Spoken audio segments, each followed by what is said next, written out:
So in doing this video, because I want to show you that you don't have to do a complete renovation on every house that you buy to fix up and sell. In fact, this property here, we just bought it, cleaned it out and resold it, and we made like 20 grand.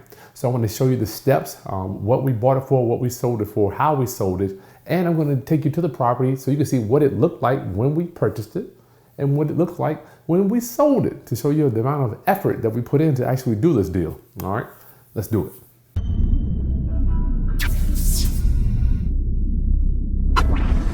All right, class, it's Chris Haskins with therealestateroundup.com. My mission and ministry is to raise your financial literacy through real estate investing and entrepreneurship. In doing that, I just like to bring you along on my journey to see these deals that we're putting together. So today we're talking about a quick flip. Why am I showing you this? Because not all the time do you need to do a full renovation, new kitchen, new windows, new roof, siding, flooring, all that stuff, bathroom, in order for you to turn a profit.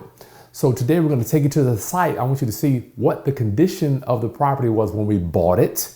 And then you're going to see the condition of the property when we sold it. All right. And it's not that big of a difference, because I want you to know you can't just buy these things, clean them up and sell it. Let me tell you what happened with this one. So I bought it.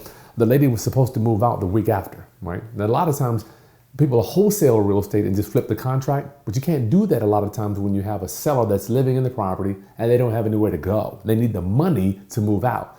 So we closed on it, gave the seller the money. She was supposed to be out in a week. And you know me, I'm a high eye on the disc analysis. I'm a high eye, it's just what it is. The lady ended up staying a month and we didn't charge her any rent. So I hope that God will bless us for the good that we do in our community.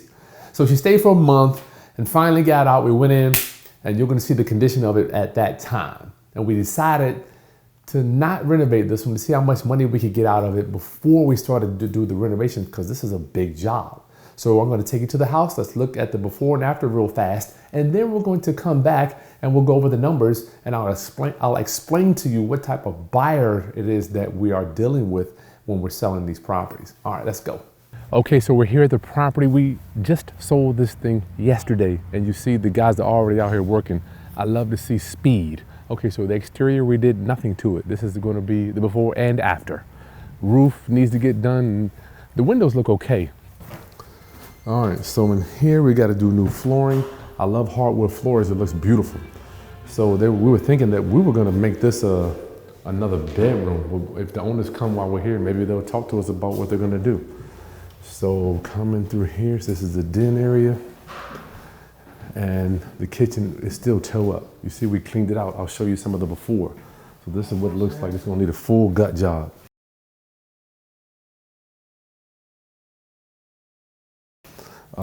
Flooring needs to be redone, new kitchen cabinets, everything they're gonna have to do with this property. Everything. They have to do it all. Oh man, I forgot it came with a washer and dryer.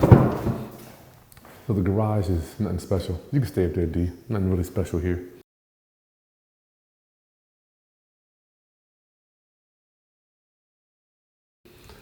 But it does have a panel, looks like it's good to go. So one gotta do nothing there.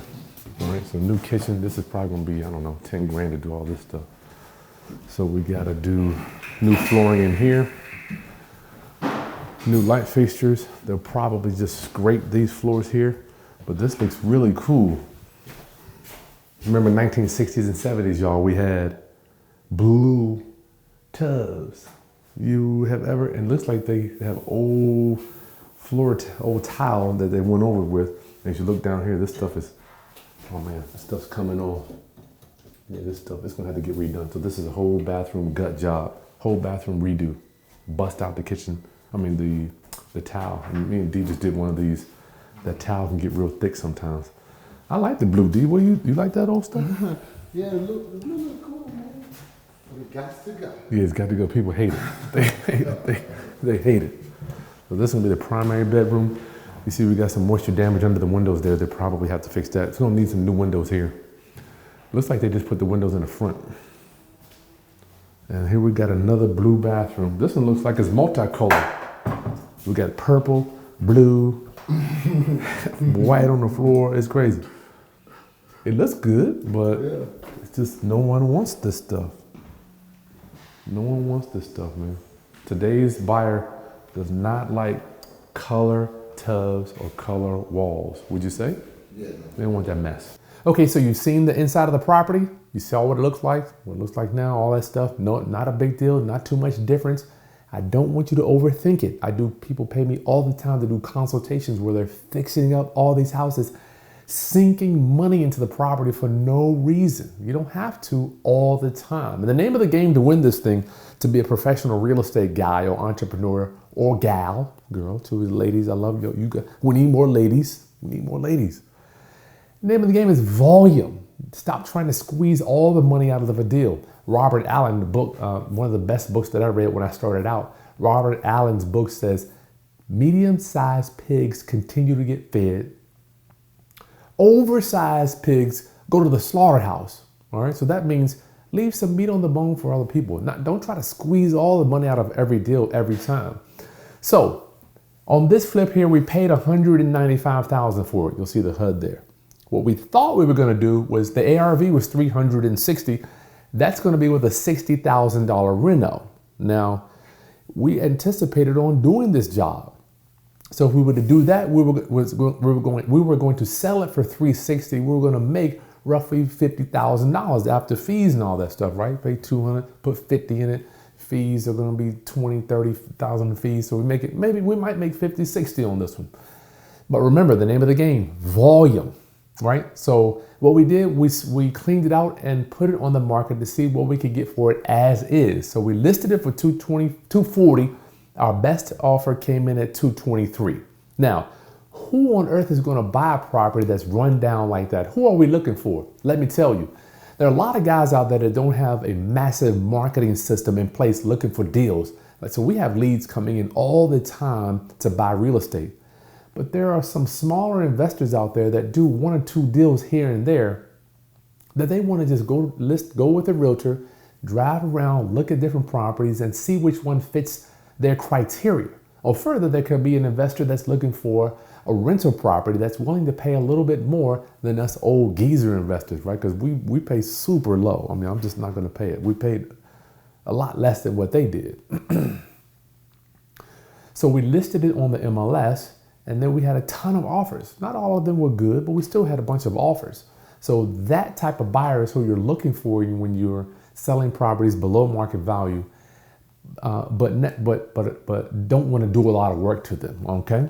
So our sales price was $223. So our gross, you'll see the HUD there. Our gross profit was almost $30,000, but we had $10,000 in fees, so we walked away with $18,000, which is not a lot of money. Don't forget volume. And further, you have to look at it as I age and I'm understanding how wealth works. We have to look at how we make our money, not necessarily about how much. So how much time do I have into making this $18,000? I don't know, a couple hours, right? That's it. And don't forget, I could have wholesaled it, but it's challenging with homeowners in there. They got to move stuff, all that.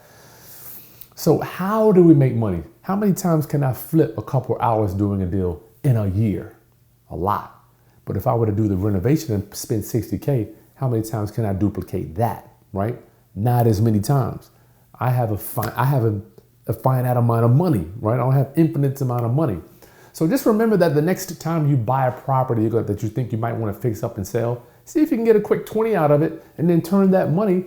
Now we can buy another house. We got 3 other ones we're going to be buying with that same money. So say if I make 18 here, I can flip that money 3 or 4 more times in the next 6 months to make 20, 40, 60, 80,000, which ought to make 60 with one house. All right. So we have to remember all this stuff. It's a chess game, y'all. So make sure you subscribe to the channel, like this content, share with any other investors, and stay tuned because I am going to be doing my subject to lease option workshop over the next few weeks. You have to learn creative financing if you want to stay or succeed or even thrive in this business over the next few years, y'all. I'm telling you, I've seen this back in 2005, 6, 7, and 8. It's exactly the same. People are going to be deep. We're buying them right now. People are giving us properties and letting us take over the mortgage payments. All right. It's happening now. Now is the time. Now is the time to be in real estate. Okay. I'll see you on the next video. Peace.